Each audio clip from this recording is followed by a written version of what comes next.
খেয়াল করে দেখবেন প্রেমিক যুগলদের প্রায় দেখা যায় রেস্টুরেন্ট, পার্কে, কিন্তু স্বামী স্ত্রী খুব কম পাবেন। এটা অপ্রিয় হলেও সত্য।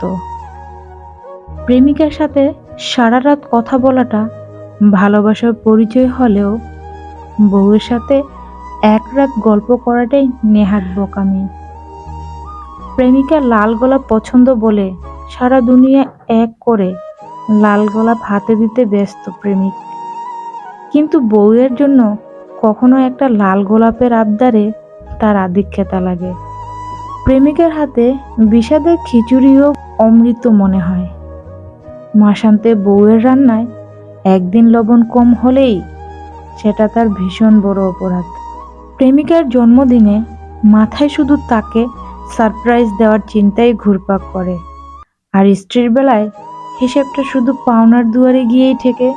প্রেমিকার জন্য ৩২ মাইল দূরে গিয়ে ৩০ টাকার ফুচকা কিন্তু বাধে না, আর স্ত্রীর জন্য মাসে একদিন সময় বের করাটা অপচয় বলে মনে হয়।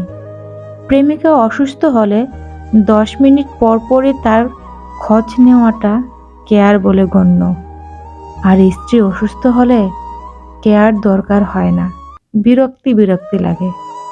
একটা অনিশ্চিত সম্পর্ককে মানুষ যেভাবে গুরুত্ব দেয়, সেটা যদি বিবাহিত সম্পর্কে দেওয়া হতো তাহলে চারিদিকে এত ডিভোর্সের ছড়াছড়ি হতো না।